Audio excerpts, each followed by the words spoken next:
Buong karangalang inihahandog ng DZRH para sa bagong milenyo, ang isa pang magandang dula mula sa panulat at direksyon ni Salvador M. Royales. May pangako ang bukas. Yun talaga ang gusto ko. Ang pasamain ng loob mo, ang makita kang nag-aalab sa galit at iparamdam sa'yo na kahit ano pang gawin mo, baliwalain sa'kin, na hindi kita magawang mahalin dahil kaligayahan kong makita ka nasasaktan. May pangako ang bukas. Kasaysayan ng mga kaluluwang lupaypay na ang pusong hapong-hapo sa tindi ng malabis na pagdurusa. Subalit sa kabila ng lahat, huwag kalilimutang paglipas ng isang dapit hapon ay sisikat ang araw na magsisilbing tanglaw sa sinumang tinakasan na ng kawalang pag-asa. Dahil sa likod ng mga hinagpis ay may naghihintay na ligaya. Sa bawat kabiguan ay may makakamit na tagumpay, laki pang pangarap na sa bawat himaymay ng laman ay muling mabuhay ang dugong nananalaytay sa mga ugat at unti-unting mauusal ang mainspirasyong mga katagang. May pangako ang bukas. May pangako ang bukas. Isa na namang natatanging dulang pangradyo na inyong aabangan at kalulugdan, mag-iiwan ng mga magagandang halimbawa at aral. May pangako ang bukas.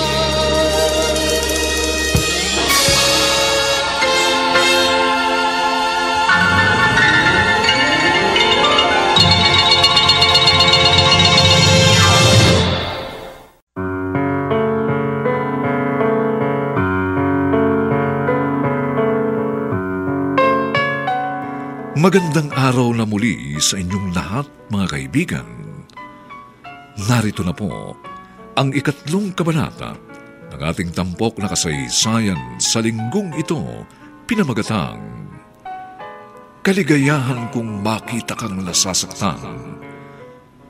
Dito pa rin sa ating natatanging dunang May Pangako ang bukas.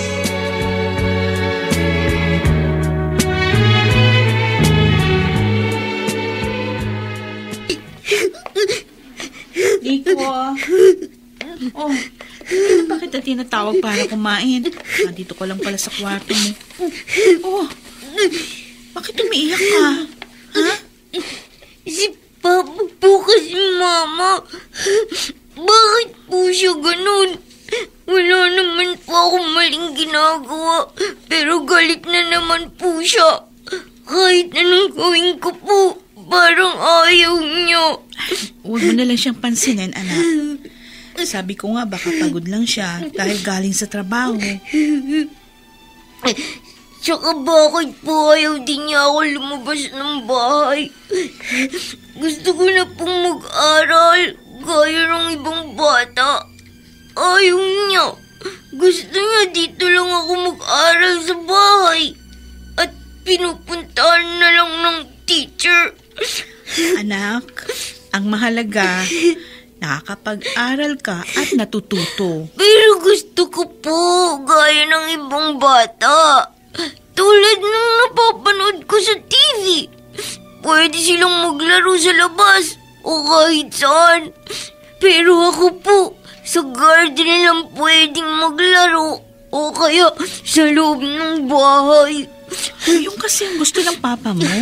Bakit po? Kasi baka ayaw lang niyang mawala ka. Kasi mahal ka niya.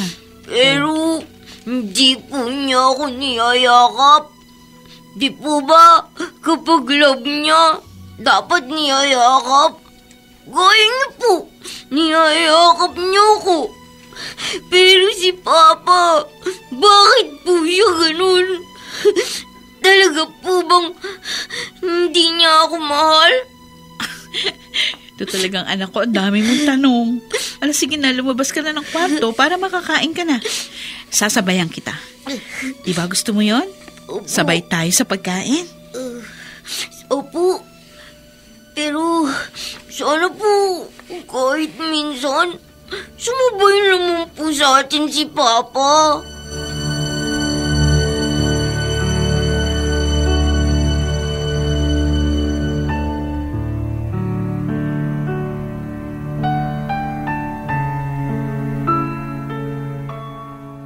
Kumakain po ang mag-ina.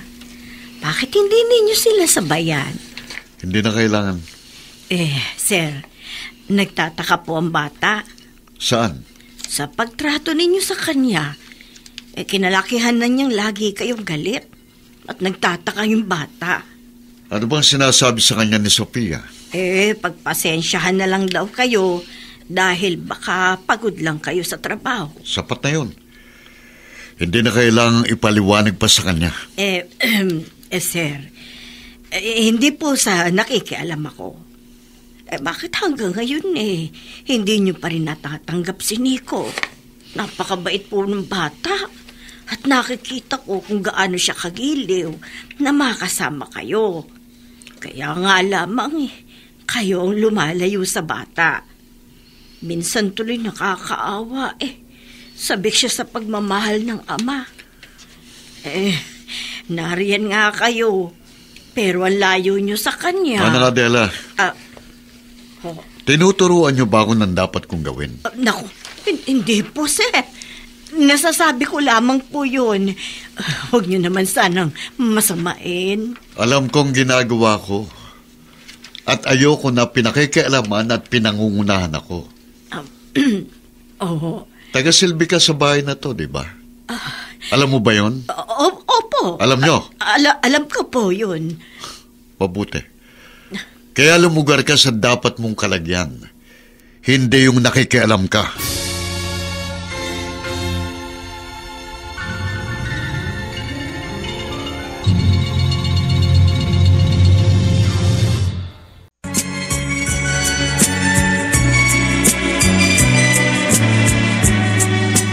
At ngayon, balikan natin ang tampok na kasaysayan sa ating dulang. May pangako ang bukas.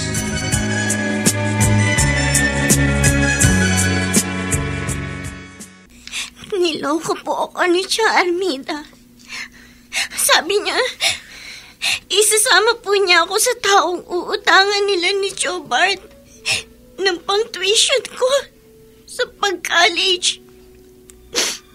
Pero ibinenta nila ako sa may-ari ng malaking bahay na yun. Napuntahan gabi-gabi ng kung sino-sinong lalaki. Napakawalang hiya talaga ni Armida. Nang dahil lang sa pera, kahit pakadugo, ipinahamak niya. Ang totoo, ilang beses din kami nagpabalik-balik doon ni Inay. Dahil doon ka tinuro ni Chang. Pero palagi kaming itinataboy ng isang maskuladong lalaki na nakatayo lagi sa may pasukan ng restaurant. Front lang nila yung restaurant para hindi mahalatang bagsakan yun ng mga batang babae. Dinadala nila doon. Yung lalaki, si Gringo yun. Nilasing ko siya kaya nakatakas ako ng gabing yun. Kung may natitira pang mga batang babae roon, kailangan din nilang ma-rescue sa lugar na yun. Sasabihin nating lahat sa pulisan tungkol sa bahay na yon na ginagawang kalakal ang mga batang babae. Kung sino man ang namamalaka doon, dapat nang matapos ang kanilang kasamaan.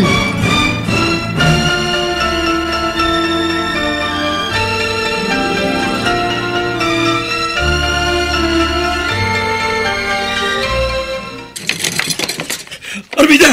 Katatawag lang ni Gringo. Ni-Ray daw yung kasang pinagdala natin kay Karen. Ano? Oo! At ang isa pang masamang balita, nakatakas si Karen. Kaya pati tayo sabit tsak sa nangyaring raid na yun.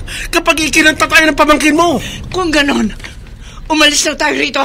Dali! Tara lang ang bilisan mo eh! Bart, ano yun? Parang may padating ng mga pulis. Kaya nga bilisan mo. Baka naitimbre na tayo ni Amparo sa mga pulis. Saan kayo pupunta ni Bart, ating? Tatakas? Huli nang iniisip niyong pagtakas. Nagsampa na ako ng kasong eksploitasyon laban sa inyong dalawa dahil sa kinuha niyong pagbebenta sa kasa kay Karen. Napalilibutan na ng mga pulis ang paligid ng inuupahan ninyo. Kahit saan pa kayo sumuot, mahuhuli pa rin kayo!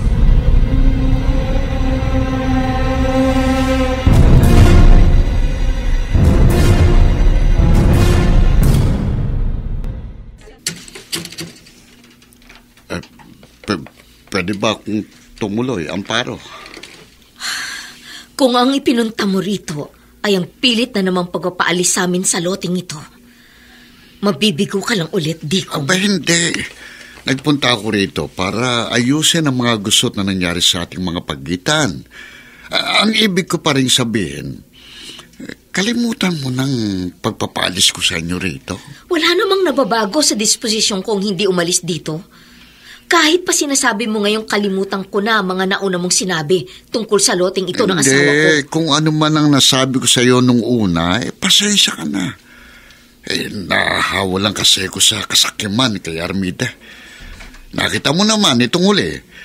Hindi ko rin maatim na hindi sabihin sa iyong may kinalaman siya sa pagkawala ni Karen. Oh. Hindi ko pa rin basta pwedeng kalimutan na may hiningi kang kondisyon bago mo sinabi sa akin ang tungkol sa bagay na yon. Iniisip ko nga ngayon, ano na naman kaya ang kapalit ng biglang pagbait mo sa aming mag-iina? Hindi, gusto ko lang maibalik ng mga anak mo yung dating respetong ibinibigay nila sa akin nung buhay pa.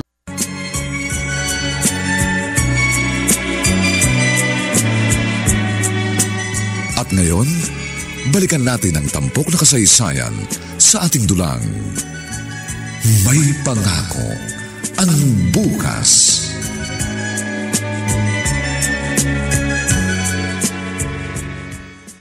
O, dali na, anak. Bilisan mo. Kailangan makalayo tayo. Ayoko na. Hindi ko na kayang makasama pa siya. Bakit po ba galit kayo kay Papa? Dahil po ba inig siya sa akin? Huwag ka na maraming tanong. Hindi to oras para magpaliwanag ako, anak. Basta bilisan mo na. Dali, takbo. Opo. Mama! Kotse ni Papa! Ha? Dito tayo dumaan, anak. Dali. Sophia! Huwag na kayong magtangkapang tumakas dahil mabibigo lang kayo. Papagurin nyo lang ang sarili nyo.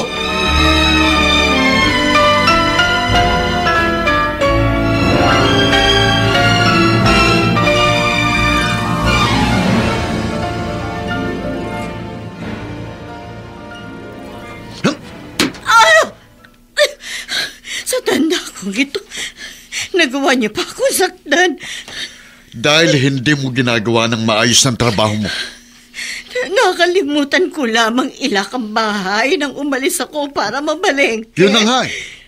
Napakasimpleng bagay. Nakakalimutan mo pa. Paano hindi ako magagalit sa'yo, Manang? Kaya nga humihingi ako ng dispensa. Kung hindi ako dumating, baka nakalayo na si Sophia at hindi ko na siya nakita. Sir, nahihirapan lang silang mag-ina sa poder ninyo. Bakit hindi nyo na lamang siya hayaan lumayo at mamuhay ng sarili nila? Pinangungunahan mo na naman ako, Manang. Sir, akong nakakaalam ng nakapagpapasaya sa akin. At si Sophia, masaya akong nakikita at nakakasama siya. Kahit pagalit siya sa akin, at hanggang ngayon hindi pa rin niya ako kayang mahalin. Hindi ko siya kayang isuko. Dahil mahal na mahal ko siya. Ikamamatay ko kapag nawala siya. Kaya handa akong maghintay kahit gaano pa katagal hanggang sa matutuhan niya akong mahalin.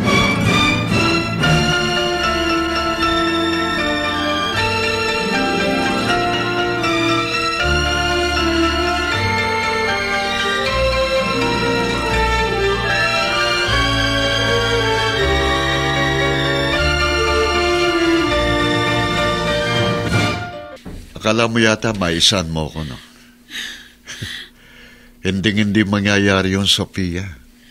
Bakit ba hindi mo nalang kami pabayaan ng anak ko, Magno? Kailangan kita. Pero maawa ka sa akin. Hindi ako masaya sa piling mo.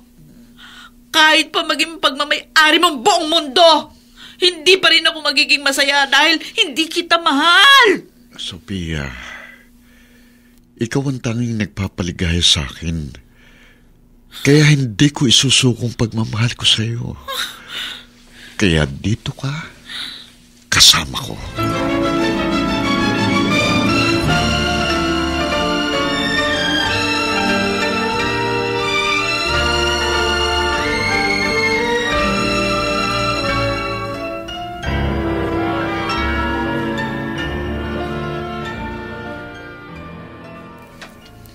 Hindi na ako maaaring dumalaw sa anak ko.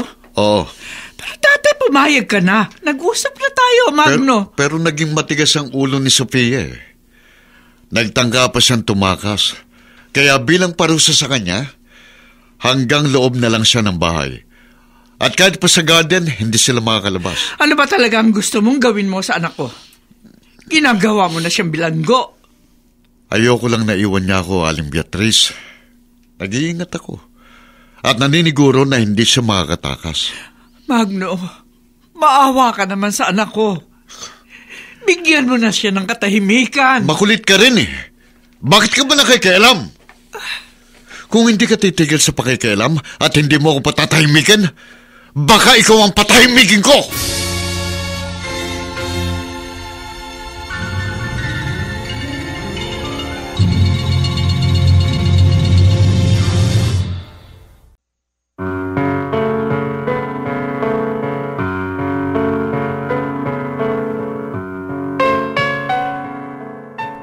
Matuloy kaya ang pangingibang bansa ni Angie?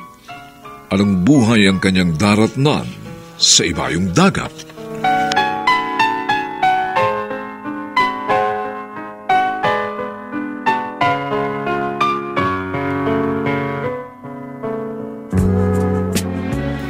Mga nagsiganap: Vilma Borromeo, Susan Robles, Chiquit Amor, Phil Malyari, Dante Castro, Ian Miranda, at Rosana Villegas sa papel na Angie.